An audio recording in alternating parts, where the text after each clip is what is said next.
quienes también se dedican a cuidar la casa de todos y de todas, donde somos invitados, no dueños de este planeta maravilloso, son nuestros amigos de la Fundación Reforestemos. Para eso ya estoy en conversación acá en estudio con Susan Wiley, directora ejecutiva de la Fundación Reforestemos. ¿Cómo estás, querida Susan? Bienvenida. Muy bien, y tú, Cata, encantada de estar aquí. Gracias a ti, Susan, porque sin duda tantos años, ¿no? Conversando tantos temas que se repiten.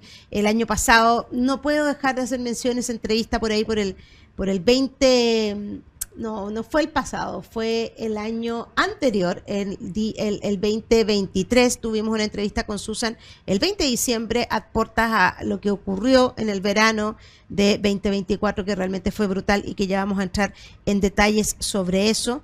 Pero quisiera comenzar, Susan, haciendo una evaluación de lo que fue el 2024 en términos del trabajo que hicieron ustedes como fundación y dónde se movió el eje central de este año recientemente terminado.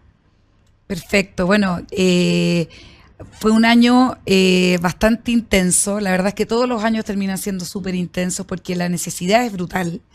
Pero en particular yo creo que este año estuvo marcado por todo el trabajo y todo el aporte que quisimos hacer con la región de Valparaíso. La verdad es que el incendio que sufrió Chile en esta última temporada, el 2024, fue, imagínate que el incendio más letal en la historia, el segundo más letal del mundo en la historia por la cantidad de personas que murieron. Y es bien impresionante porque todas las temporadas nos vamos como sorprendiendo con incendios diferentes.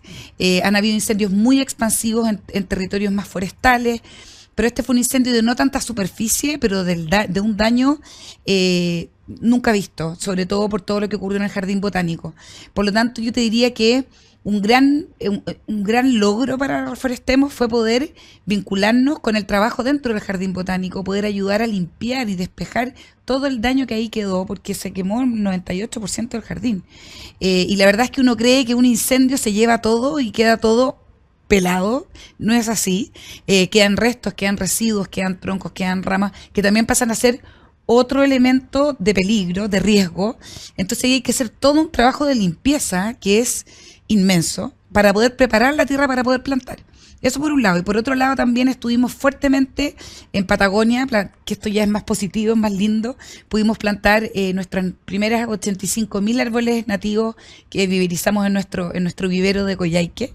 Así que eso también fue una sensación increíble, porque en el fondo es el círculo completo. Pusimos desde la semilla, viverizamos la plantita con súper buenas condiciones, muy buenas plantas, y de ahí llevándolas a zonas de alto valor ecológico en Patagonia. Y yo te diría que por último el foco estuvo muy puesto en todo lo que es arbolado urbano. Las comunas que son más vulnerables, que no tienen áreas verdes, sobre todo en la región metropolitana, en las regiones como el Biobío, Maule, necesitan fuertemente proyectos de arbolado urbano, de árboles grandes, árboles en zonas públicas, donde esto se transforma en un beneficio no solamente ambiental, sino que también social. Por supuesto que sí. Hiciste mención, Susan, a lo que da pie a esta conversación y que fue este incendio forestal brutal que vivimos el año 2024, recientemente 2024, en el mes de febrero, y que tal cual como tú lo dijiste fue el segundo más letal del siglo XXI por varios aspectos. Yo quisiera entrar ahí porque esa entrevista que hice mención y que fue el 20 de diciembre del 2023, tú nos mencionaste los aspectos que podían generar esta tormenta perfecta y que fueron precisamente los que se reunieron ahí, vientos, altas temperaturas, tú lo puedes contar mejor que yo, por supuesto, y que dieron pie a que esto ocurriera.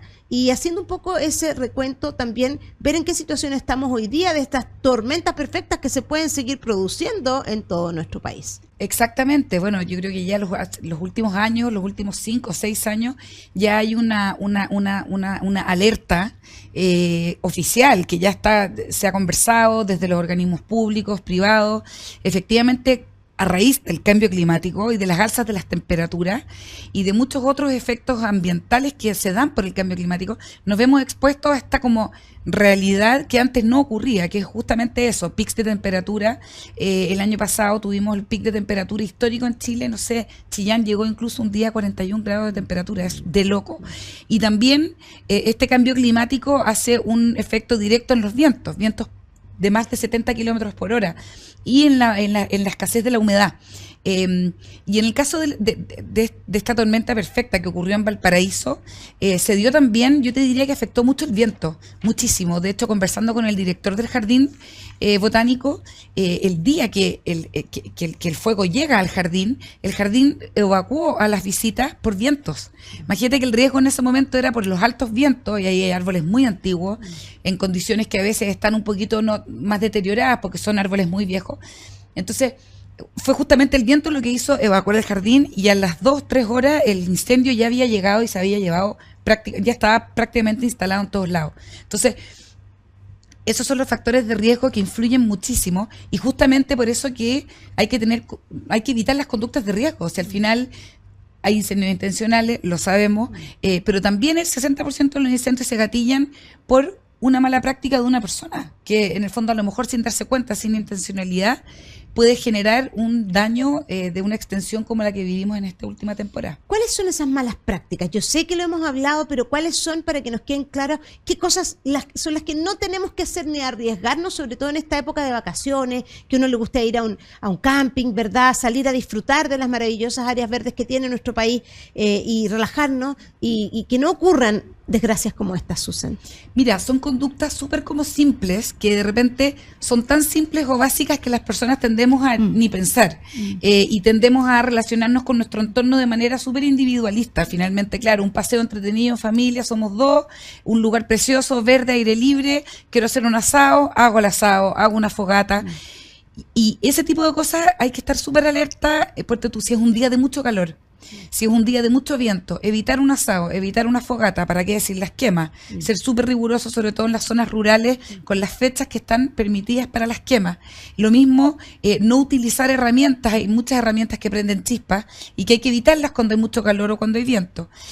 Los cigarrillos, siempre fijarse en que quede muy bien apagado el cigarrillo, evitar la basura en zonas del exterior, evitar vidrios en el suelo que hacen un efecto de lupa, y también estar siempre muy alerta a ver si uno ve un foco, un potencial incendio, siempre llamar inmediatamente y dar alerta al organismo, a bomberos o a CONAF, en el fondo, para que se pueda prevenir o controlar el incendio lo más rápido posible. Ahí tenemos que ser bien acusetes nomás, más vale prevenir una situación tan brutal como es un incendio forestal y avisar. Por último, que vayan a chequear. ¿Cuál es el panorama actual, Susan, de lo que tú conoces en términos de los planes de contingencia que tiene el gobierno? Yo sé que se recibió un avión para el combate de incendios forestales que tiene esta capacidad de 15.000 litros, un Hércules C-130 que permanecerá en ciertas zonas. Cuéntanos un poco el panorama también de cómo ves tú que se va preparando el Estado para justamente apañar en momentos críticos como los que hemos vivido. Sí, mira, yo creo que hemos ido aprendiendo como país. Efectivamente, para esta temporada el gobierno hizo un esfuerzo súper importante en términos de presupuesto, no solamente teniendo este avión que dices tú, que tiene condiciones muy técnicas, que son muy útiles en el momento de tener que asistir a un incendio, por ejemplo, en la región del Biobío, que son zonas donde es difícil que en el fondo estas aeronaves puedan bajar o que puedan hacer, tratar de manera más controlada o más directa un incendio, un foco. Eso es una muy buena noticia. Además, se aumentaron las brigadas, los brigadistas y las brigadas de 2.500 a unas 2.000, perdón, esos son los kilómetros de cortafuego. Hay que hacer un trabajo de cortafuego, que finalmente es preparar los territorios por si se activa un incendio, para que el incendio no pase a otras zonas. Entonces, el año pasado, por ejemplo, hubo 2.500 kilómetros de cortafuego, se aumentaron a 2.800, y también se aumentaron las brigadas. Entonces, todo eso hace que estemos más preparados, para qué decir el aporte del mundo privado. Aquí las empresas forestales son las que asignan mayor recursos en aviones, en brigada, en prepararse, pero acá también hay un punto súper importante, que al final hay que hacerse cargo de la prevención. O sea, acá no podemos esperar que el incendio ocurra para ir a asistir, porque ahí es donde ya el daño ocurrió. La cantidad de gases de efecto invernadero que arroja un incendio forestal es enorme. El 80% de los gases de efecto invernadero en el mundo son dados por los incendios forestales. Entonces tenemos que evitarlo. Y la prevención es clave. La educación, la comunicación, que entre todos vayamos compartiendo todos estos tips chiquititos que te pueden realmente evitar una tragedia. Por supuesto que sí, estamos conversando con Susan Wiley, ella es directora ejecutiva de la Fundación Reforestemos, y como todos los años lo hacemos en el correr del año y también sobre todo en esta temporada que es la temporada de verano, que evidentemente es la más vulnerable, ¿no?, para que se generen este tipo de situaciones. Hablemos un poco de cambio climático, de esto que muchos piensan que es algo del futuro, algo que le va a pasar un poco como a esa típica imagen, ¿no?, del oso polar que se le derrite el hielo y que está llena de basura alrededor y que, pobrecito, oso polar, ¿no? Traigamos esto al presente, ¿es algo del futuro o del presente esa crisis climática? ¿Y cómo convive también con la crisis de pérdida de biodiversidad y también de contaminación? Bueno, es un tema enorme y que claramente tiene que ser una prioridad número uno en todos los países, porque el cambio climático, tú lo dijiste muy bien, ya se hablaba del cambio climático después de la crisis climática, ahora se habla de la evolución climática, porque ya no hay, yo creo que ya no hay cómo hacer que las personas, las empresas, los estados tomen en cuenta la gravedad del tema, porque finalmente, claro, hay personas que a lo mejor no son tan afines con la naturaleza o con el tema ambiental, de sustentabilidad, pero es que esto va más allá de eso. Esto es algo que nos compete a todos. Estaba leyendo un último estudio que dice que para el próximo año de 4 o 3 personas en el mundo se van a ver afectadas por consecuencias del cambio climático, que no solamente son altas temperaturas, sino que es sequía, son riesgos en la agricultura, la producción, la economía. Entonces, ya estamos en una situación límite donde tenemos que hacernos cargos todos como personas. Las empresas yo creo que están cada vez entendiendo más su rol desde el mundo privado en tener que hacer esfuerzos, aportes económicos. Obviamente es muy caro combatir el cambio climático. Estamos hablando de proteger biodiversidad, claro, reforestar, cuidar esas reforestaciones, evitar el uso de suelo para fines productivos y dejarlo para fines de conservación. Pero finalmente son inversiones en la calidad de vida de las próximas generaciones.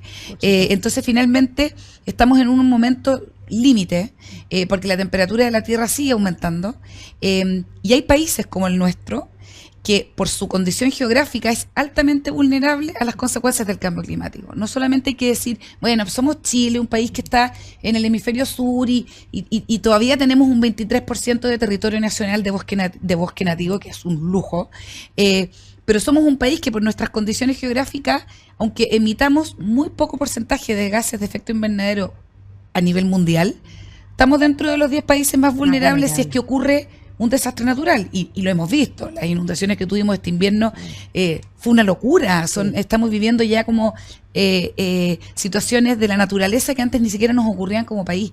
Entonces algo que en realidad es fundamental que todos caigamos en la cuenta. Por eso que también todas las iniciativas, todo el trabajo que haces tú, Cata, es increíble, porque es poner el tema sobre la mesa y tomar conciencia. Y repetir como loros. Aquí nada que no hayamos dicho antes, y siempre es un placer poner a disposición de ustedes, la Fundación Reforestemos, este espacio. Así que nos vamos a quedar con un mensaje tuyo, con una invitación en este inicio de año 2025, en este verano también, en esta época en donde tenemos que tener más cuidado que nunca. Así que nos quedamos con un mensaje tuyo, a toda nuestra audiencia. Muchas gracias. Bueno, yo creo que es muy importante de partida desear un muy buen año para ti y para todos los que nos están viendo.